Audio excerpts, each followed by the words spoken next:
Hello and welcome to the Flix Forum podcast, where each episode we go back and we check out a Netflix original film in the order of release. This episode, we have Netflix 164th film from 2019. It's the psychological thriller Secret Obsession, directed by Peter Sullivan, starring Brenda Song, Mike Vogel, Dennis Haysbert, and Ashley Scott. I'm Jesse, and with me I have MJ. How are you? I'm very, very well. I am very much looking forward to talking about this one. This is one of those movies that you just want to talk to someone about after you've watched it. So I'm glad we got to recording day. Good. That makes me a little bit excited to hear what you've got to say, because I'm putting it out there early that anyway, my thoughts, I'm going to spoil this quite early. And I'm guessing to have a bit of a discussion about this, we're going to have to spoil the plot and some ideas about it pretty early on. So if you haven't seen it, give us a pause, come back a bit later on, because we are going to kick off with our Fast Flicks, where we do a quick summary of what this is all about. So give us your Fast Flicks, MJ. All right. Secret Obsession it's about a woman who wakes up after a traumatic experience with no memory of her life over the past few years and needs to figure out who she can trust. Yes, so I've just said it's a girl is hit by a car and has to overcome amnesia and discover who the people around her really are. I like it.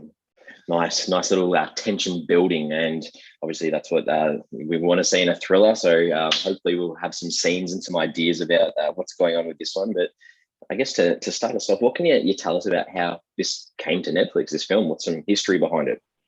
Yeah, it's not a very exciting story from what I can gather. I do remember when this one came out, it got a lot of buzz, a lot of traction, a lot of people talking about it. And I suppose there's some info here that verifies that in some way. But the principal photography for the film took place in 2018. It was in California, Pomona and Malibu. Netflix, from what I can gather, appeared to be part of the process from the very start, which is cool. And then the film was released on the 18th of July, 2019, obviously worldwide on Netflix. Netflix announced that over 40 million viewers after its release had seen it on the platform. I've got two differing things. One of them says after 3 months they had 40 million viewers, and one of them saying in just 28 days they had 40 million viewers. But either way, I mean, we're talking about 40 million viewers in the first couple of weeks, months, or whatever it is for this movie. At the time, it put it in the top 10 most viewed Netflix originals ever. According to some comments, and this is based on the IMDb trivia page, they were hoping to see Brenda Song naked. I did see that. I know that there's probably nothing to really suggest that was going to happen, but I don't know. Maybe he got caught up somewhere. I don't know. Either way, eyeballs are eyeballs, so they got that. And that's kind of all I've got about this film being made. Yeah, it was very, very difficult to see anything else. I read a couple of interviews with Brenda Song, just making comments about this film. So one of the lines she said was, just because someone's handsome doesn't mean they aren't crazy. And I was just like, what a great quote to put in an article.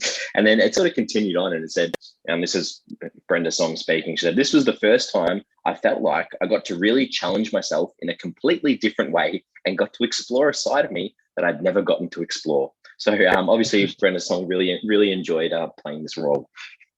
I did see that Brenda Song did a lot of the press stuff, and I don't want to obviously we'll get to the ratings in a sec. It's not a very highly rated film, and we do find when films aren't that good that they tend to have a lot less press about them. And I found that a lot of the stuff Brenda Song was saying was things like, they're asking questions like, "Oh, this is going to be really exciting film. Do you think that's going to be something that the viewers are really excited about, or they're going to learn something new, or they're going to be on the edge of their seat?" And every time she sort of answered things, she said "Yeah, look, I really hope so." There was nothing definitive about you know what, this film absolutely rocks. I got no doubt it's going to be an absolute cracker. It was very interesting to read after I'd watched the film how tentative she was about committing to it, saying that it's a good film. I guess that's a bit of a reflection. Maybe she'd heard some early press. Yeah, maybe she was bloody on the set and thought, "Hang on, I don't know how well this is going."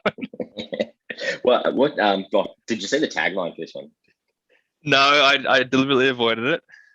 All right. So the tagline for this one is, "He's there to take care of her."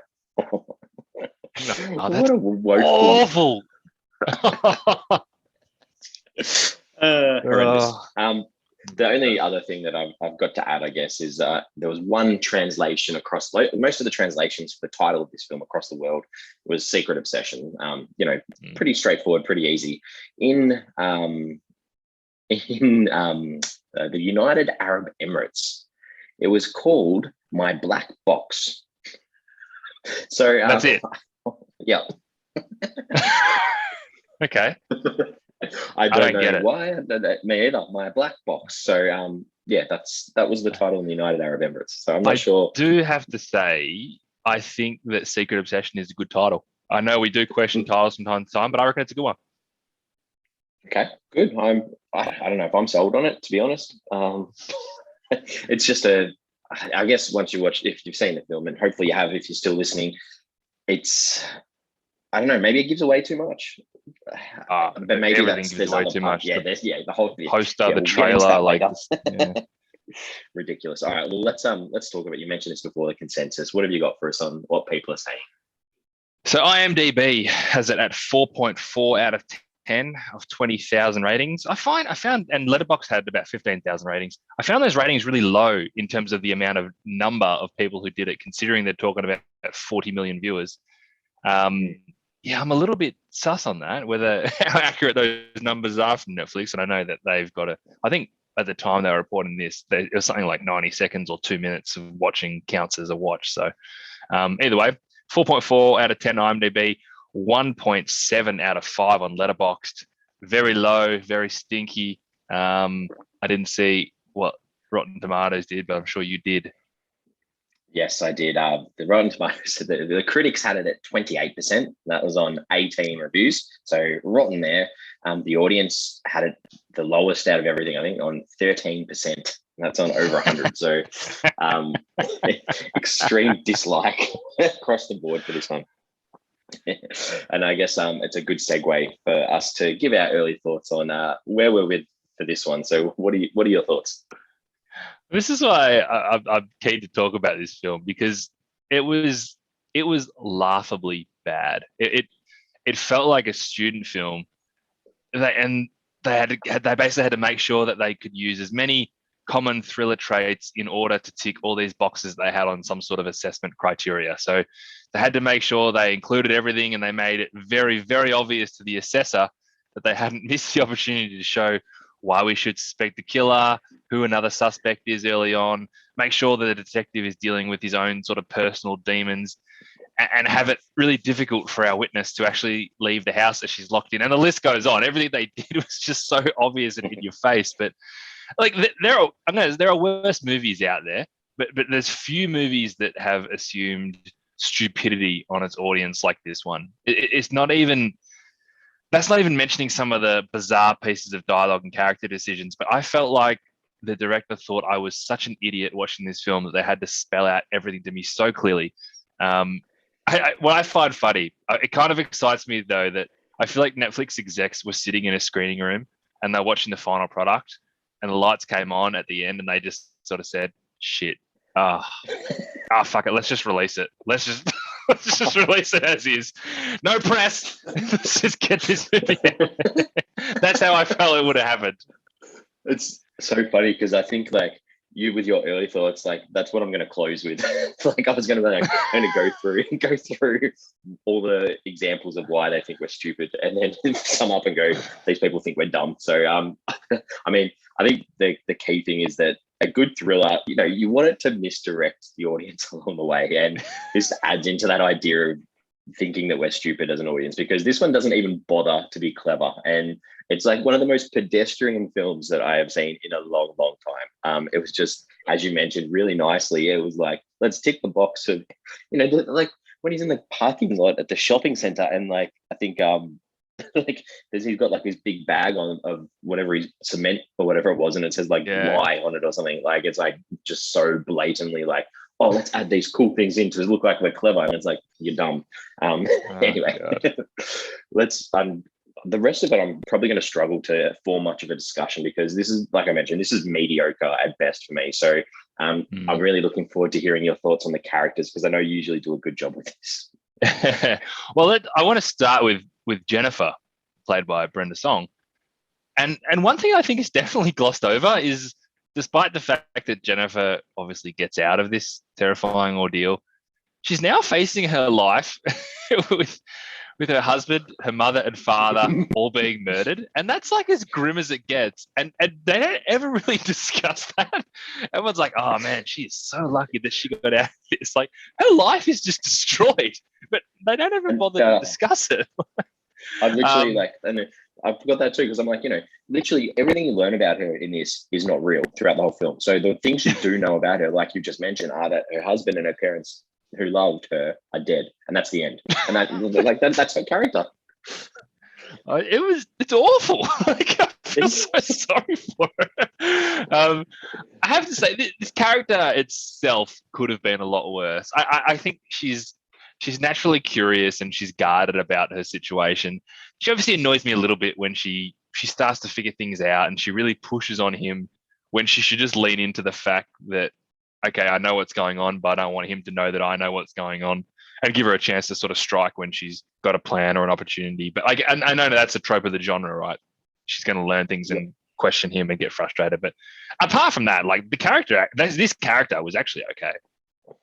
Yeah, and Brenda Song in the role that she had, like the performance wasn't horrendous or anything. So you can give a tick for that, I guess, if that's the sort of benchmark we're playing with. Yeah, that's fair. And look, I want every actor in this movie. It would have been a bloody hard movie to act in.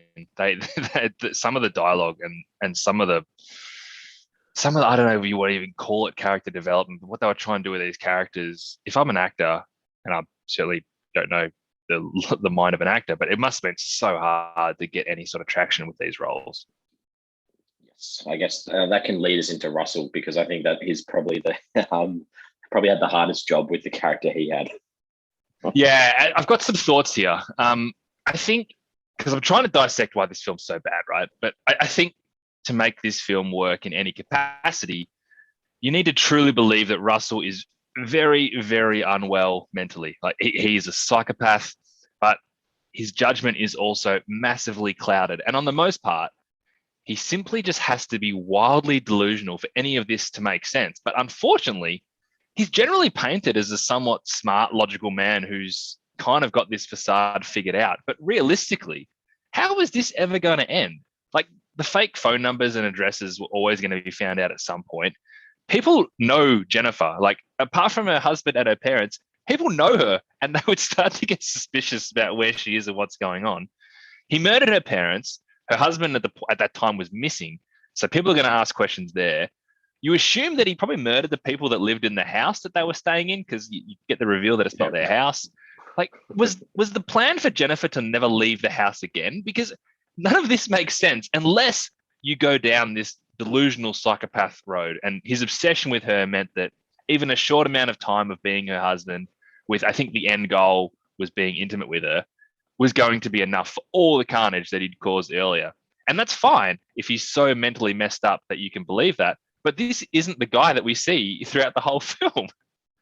Yeah, I think you've done an excellent job there. That's such a good point, that if you need a character and for me, it's like straight away, based on like any sort of film that you've seen, that he's such straight away. So you don't have any part of you thinking throughout this film that he's not going to have some sort of role to play in this. There's no innocence in him at all. But you do, like you mentioned, need to see like a bit of light and shade in the character to see some side of him. I think we get like one or two scenes where he starts to crack it a little bit and raise his voice, and that's about it. Whereas I think you've put it perfectly, that you need to see some flashbacks of him being in a mental institution or something like that, just to give that extra context as to how could such a normal person they want you to believe he is, act like this. Yeah. Or the flip side is, he's so clever and so cunning that you can't see any holes in his plan, and you can't see a way that she's actually going to get out of this. But there's just way too many flaws that he's going to get found out at some point. This is not a sustainable option for their lifestyle. And so the two of them together just doesn't work. And even like in mentioning that, the only reason that she had amnesia was because she got hit by the car. So his original plan that we probably would have seen, she wasn't going to have amnesia. So she wasn't going to have forgotten who she was, and he wasn't going to have this ability to do this. So what was his original plan? Like, he was just going to trap her up, and like, yeah, I think that everything you've said leads to that thought that this just wasn't thought out very well. It wasn't, no. And let's compare this to Misery. And I know we're comparing two very different films in terms of how well they're actually made and thought out. But this is like takes a lot out of the idea of Misery. But if you compare Russell to Annie Wilkes, for example, or the situation in Misery, she is really mentally unstable, and you see her flipping from side to side about how she's trying to control this. She has this obsession with, I think his name's Paul in the film. And you can see that it's very clear that she has this obsession. But the other thing is, nobody knows he's there. She's taken his car that he has a crash in. Like, there's so many situations in this where like he is not getting out, and no one is ever going to find him in this secluded house with this psychopath who's got this upset. And like, that all works because you've got someone where you can see how mentally unstable she is and how obsessed she is with him, and he has no way of getting out. And that's what builds that thrill and the excitement of the film. This film just doesn't allow that to happen. On a surface level, yeah, okay, this is like Misery light, but there's so many holes in this guy's plan that it just doesn't make any sense. Yes, I love how revved up and how enthusiastic you are about this, because it's great, because it makes you think, oh, what everyone else is thinking. We're thinking sort of along the same lines, because I'm going to jump in here and talk about the detective. I think Frank Page, because as you mentioned at the start, it's like we chuck in a detective who's got a backstory that gives the motivation to connect to the crime. I think that that connection was so weak and so minuscule. Like, that it was very hard to draw a connection as to how his daughter missing had any connection to this at all. But I didn't mind his backstory, and I think I liked him as a character just because everything else was so ridiculously stupid. It was just like, he's actually kind of a normal person who has emotions and feelings. And even if we only saw like little, like, there's like 3 little distinct sharp scenes of that mention, I didn't mind those 3 little bits, I guess. That's fair enough too. I agree. I actually feel really sorry for Dennis Haysbert, who had probably some of the worst lines of dialogue in the film that he just had to produce. But get me the CCTV footage. I'm going to get to some when we talk about scenes.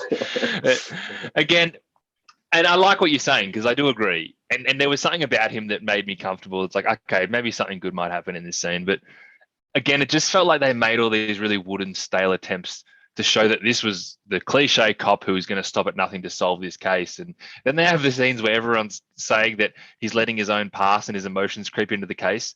What the hell are they talking about? This is clearly something worth investigating.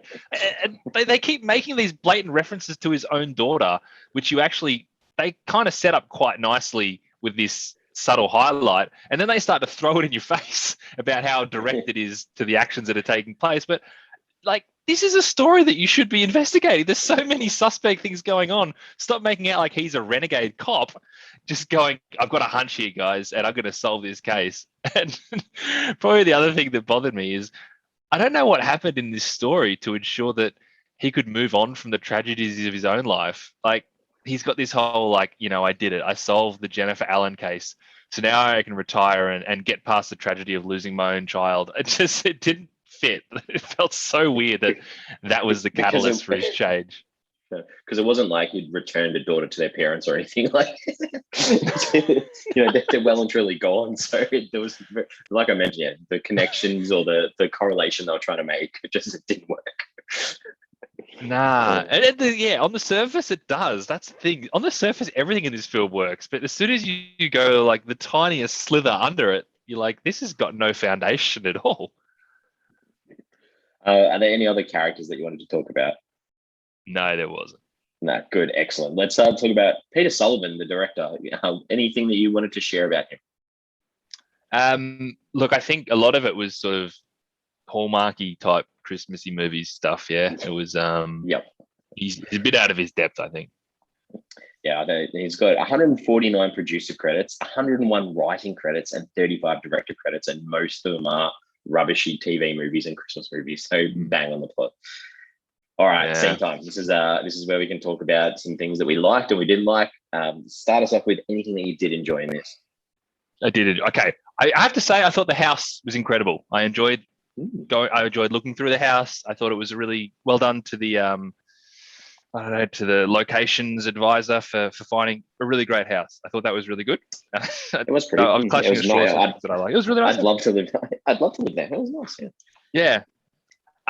And I'll also be honest. As much as I was like cringing at so many things in this film, that by the end of it turned into laughing at the film, I was intrigued by Russell's story. Like, from 2 minutes in that he's the guy and he's pulling off some dirty trick here, but I was intrigued because I wanted to find out what his story was. That question was never far from my mind, and despite the fact that they didn't succeed with any kind of thriller tropes by having you second guess who was actually the killer, for lack of a better word, but I was intrigued by what his story was, so that was good. And actually, on the back of that, I kind of enjoyed his backstory as well, because whilst I thought at that point when they revealed his backstory about how he worked with her and how he was jealous of the husband, I thought they would butcher that because it was far enough in the film where they were butchering everything else. But it was semi-logical. I got an idea of, okay, this could happen. This man could feel this way and think that he's got no other way to go about it than what he's done. So I kind of bought that as well. They're the things that I like. Good. I mentioned this before, the Detective Page moments. I liked where we saw him buying the presents for the daughter that doesn't exist, and him sitting at home looking at that big room of all the unopened gifts that he's prepared for her over the years. So I liked that, even though like we mentioned before, the connections to the motivations of solving another case based on that were pretty lacking. But I didn't mind those moments because I think that was the one character that I enjoyed. So yeah, that's all I've got. That scene would have been so much better if they didn't mention like 4 times afterwards that his daughter had gone missing. Like, that was because you picked up straight away, like, oh, this guy's got his own personal baggage about his own daughter who's either dead or gone missing. That's enough. That's all you need to do. The audience got it, and then they just kept throwing it in your face. So I was like, oh, you ruined it. And they use that, overused technique of having the TV or the radio report in the background to inform you of what's going on too. So yeah. But you're right, because that was a really good scene, what you said. Yeah. All right. Well, what are some things that you didn't like in this? All right, I'll try and keep this brief. I thought really early on when she discovered that her parents had died in a fire, I just don't think that situation was handled very well by Russell. I think that she's literally discovering that her parents are dead when she didn't know they were dead. Regardless, in your world, whether that happened 5 years ago or not, you probably need to handle that situation with a little bit more care. And I think they could have done that so much better. I'm going to go next to... Yeah, go. I'll just jump in because if you're assuming that based on the amnesia, she remembers things from the past, then he knows that he's killed them. So he knows that she doesn't know that they're being burnt in a house. So so no matter which way you look at it, it's flawed the way he does that. Yeah, you need to treat that situation like you are telling someone that their parents have just died. Like, you're a policeman and it's awful news, and you got to handle that so much better than they handled it. So I really disliked the brooding music every time that dark hair man was on screen. This is the guy who they obviously wanted you to think was a suspect, even though you already knew that Russell was the bad guy. And they had the music. Yeah. They focused on his black boots, his leather jacket, his chain that he has for his wallet. It was so bad, and that's what I'm talking about. They're like, hey, I've seen this in movies before, so let's replicate it exactly without any of the subtleties of any other filmmaking ideas that we might have had in this situation. It was terrible. And the worst part about that was that there's like, they did that, and then there's a scene where they actually show his face, but then they revert back to going with the shots of not revealing his face again. It's like, you've already showed us his face. We don't need we know who he anymore. is. Yeah. It's like, no, this is the shots that I see in movies. This is what I see, and this is what we're going to do. The scene in the bed when they kind of start to make out a little bit, it's bad for so many reasons, because why did she hook up with him when we already have evidence that she's sus on him? She's been trying to get into his computer. She's recognizing the photos are a bit dodgy.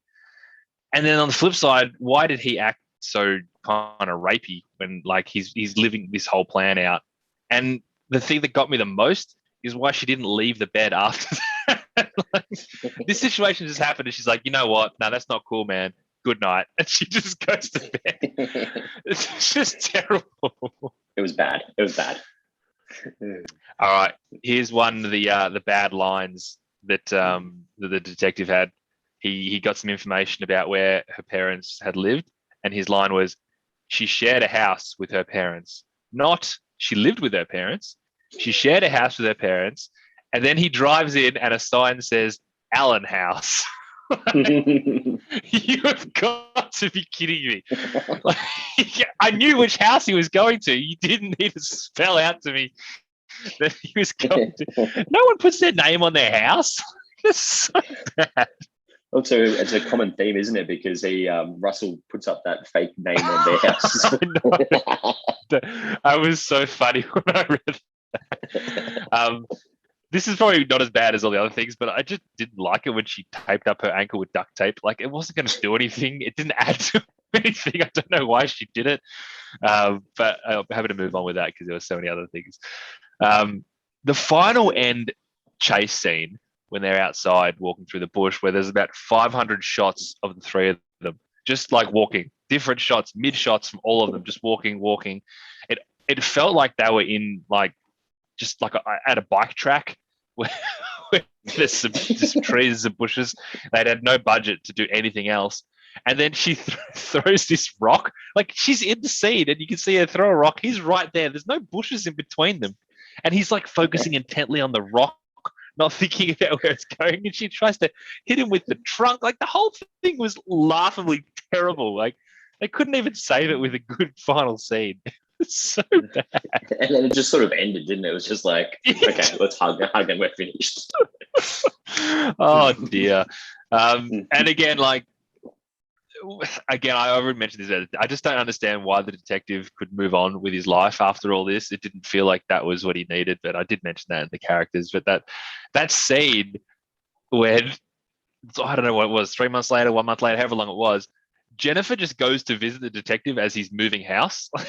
It just felt like, I don't think these guys would have had that kind of relationship. Yeah, she got no one else, but and she seemed like really chipper with where her life was at. Like, everything about that was like, we've got to have the big good finale, like where it ends well. And I I was actually laughing by the end of this film. That's where I'm at. Good. I got a couple of other little things I'll add in. I think the scene when Russell and Jennifer first arrive at the nice big house, and they just sort of in a bit of awe about how big and huge it is, and I think his commentary was, the nearest neighbors are over a mile away, and I was just like, oh, come on, like, you don't need to set it up for us any more that they are isolated. Thank you. We get that. Yeah. And the only other thing I'll add is when Jennifer wakes up in bed and she like tries to get her foot loose because he's tied her foot to the chair. I really wanted to see like a Saw type moment. I was just like hanging out for her to like start cutting her leg off. I don't know why, but that's what I really wanted. And they did not have the budget for that.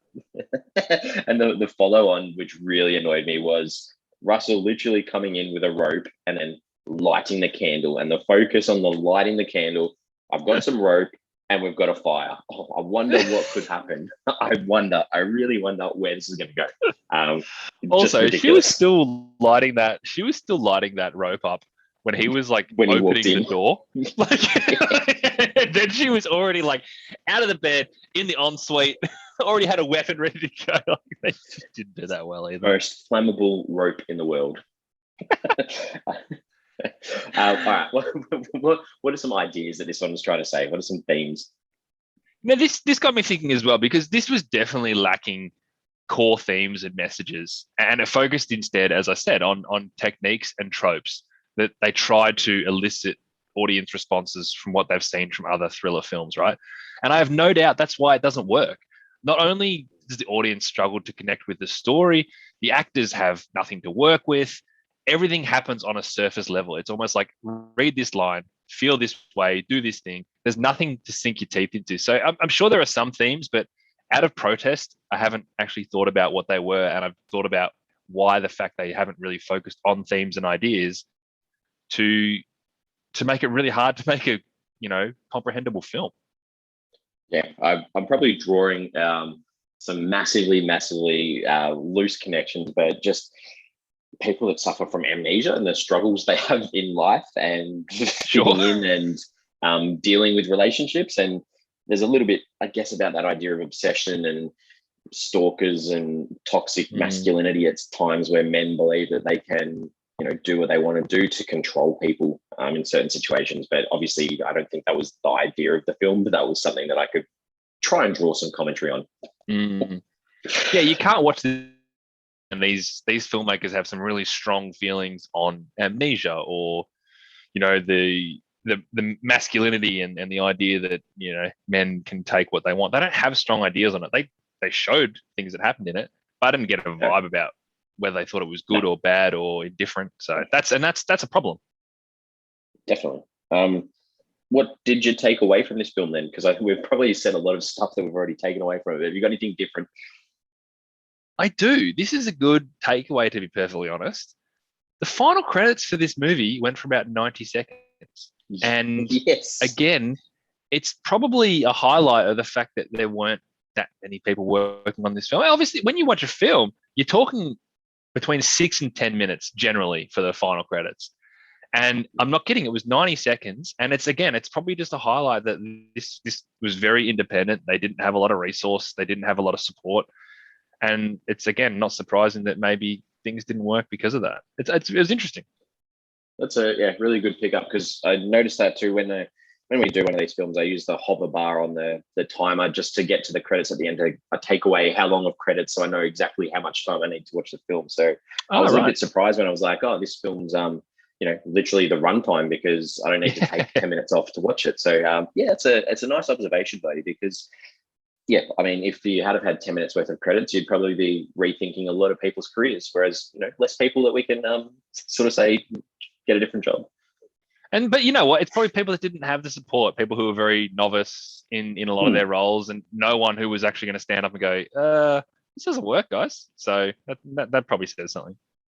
Yeah. The only other thing I'll add is that, for me, I there was not much that engaged me in this. And I think that was because I had no real concern or fear for any of the characters based on everything that we've already discussed. So I think that's something that you really need in a film, really need. That's fair.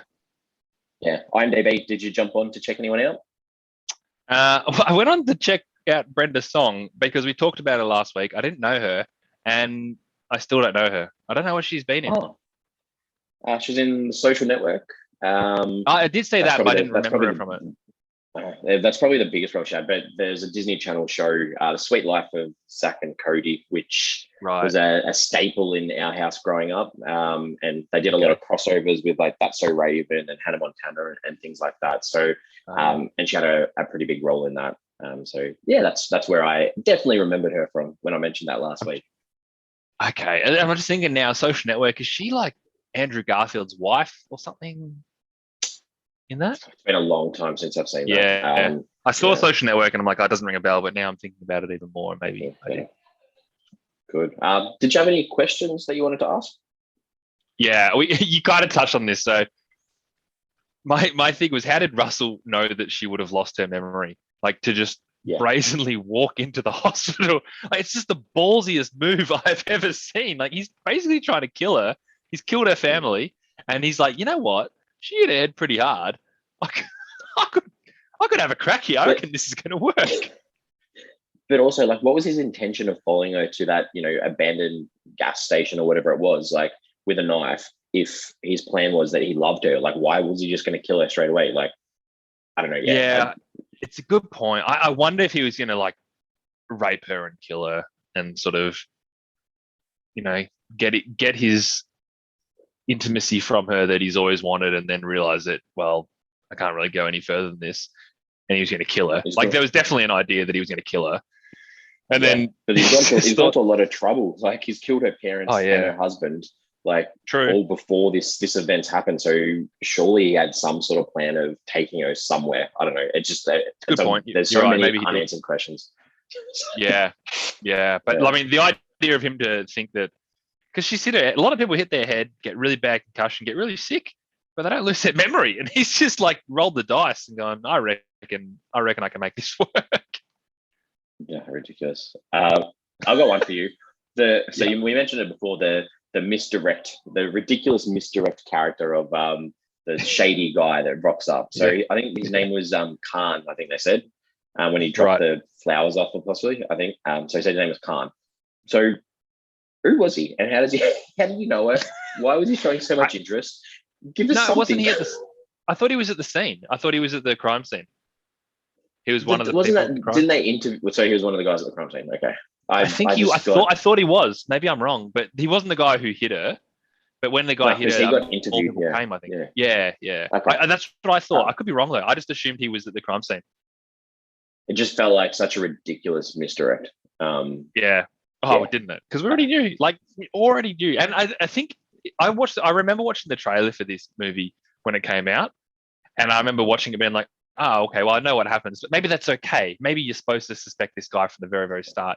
And like, you look at the poster, it's obviously a big photo of Brenda Song, but in the background, he's like looking at her like really dicily, like, I'm going to get you. And like, so I feel like you're supposed to know what he's doing, but then when the movie starts, like, I don't think they want us to know this, but it's so obvious. Yes. So the detective, when he's like trying to work out who she actually is, the tattoo, I didn't like. So he finds that a tattoo that actually means Alan. Like, have you ever heard of or seen a tattoo of a specific way a letter is, like saying what a name is, and then leading that to being able to find the exact Jennifer Allen and her parents straight away? Like, it's a really good point. I wonder if the movie was better, I would have thought of that as a bit of a, oh, come on, like, but because of the movie, I was like, what's his Ato? And the guy said, oh, that means Alan. I was like, oh yeah, fair enough. Like, if that's what that means, then that's what that means. I think maybe I let it go because I could have, but you're right. It was stress. Stupid.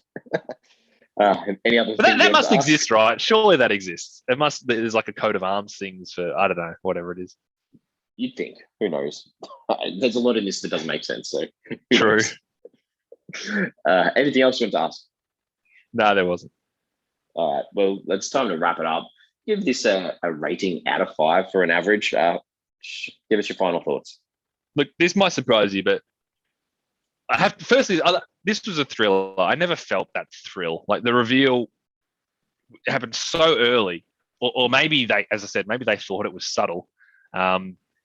So in a sense, like, it was just a slow burn the whole way through, and it felt very cheap. It felt very disjointed. It had some really it was a really unsupported filmmaking experience in general. And I kind of enjoyed it in the same way that you might enjoy The Room or something like that, where you kind of, you laugh at it. You're not offended by it. You're just like, this sucks. And I'm not having a terrible time watching it. I'm just, I'm seeing something that's done really poorly. So therefore, it kind of escapes the total doldrums of my ratings. And I'm still going to give it 1.5 stars. Okay.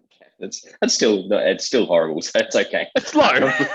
It's like, I mean, yeah, there's parts of this that it looked okay, but the whole thing, as we've said, is the complete mess. And I think Brenda Song made a real poor choice if this was her trying to make a career in something that's other than mediocre roles, because this film was very, very ordinary. I'm giving it a 1. So, yeah, a good. 1 and a 1.5. Yeah, it's a 1.25.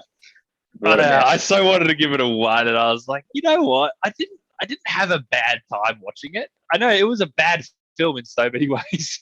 I didn't have a bad time. Yeah, it wasn't like you were sitting there counting down how long to go. Yeah. I was having fun with it by the end. If I watched it again, I'd probably enjoy it more, just to strip it all back and go, God almighty. But it does annoy you, right? When, there's so many talented people out there who are trying to make a career in this business and probably have heaps of great ideas, and there's heaps of undiscovered resources of directors and cinematographers who would just love to have a crack and could make something 50 times as good as this, but this gets green light, That's the thing that does get annoying. Yes, I agree. Well, we have socials, Facebook, Twitter, Instagram. Give us a follow if you can. Just pondering thought for this week for our socials. What is a good stalker film that you can think of? Because we want some positive sort of films, not necessarily that stalking's positive, but some films that, are done well. And I think Fatal Attraction's a good one. If you haven't seen Fatal Attraction. Okay, if you want to see, have you seen The Gift with Joel Edgerton? Yes, I have actually. Yeah, that's a good one too. I think he might have even directed it. I don't know. Either way, I'm pretty sure he did hear them. It's he really, wrote it or directed it. Yeah. Yeah, it's really good, and he is chilling in it. Really good movie, The Gift. Good. Well, we will be back next week for a spy thriller from 2019. This one I'm looking forward to, actually. It's the Red Sea Diving Resort, which is based on real life events, I'm pretty sure. It's directed by Gideon Raff, and it stars Chris Evans, Michael K. Williams, Haley Bennett, Michelle Huseman, Alessandro Nivola, Greg Kinnear, and Ben Kingsley. So a good cast for next week. Nice. Yeah, I'm looking forward to that one too. Yeah, good. Well, it's as we always say, it's always good to actually talk about something once we watch it to let our feelings and frustrations out. I couldn't agree more. I was hanging out to talk about that one. I kind of wish I had done it immediately. It was fun to talk about too.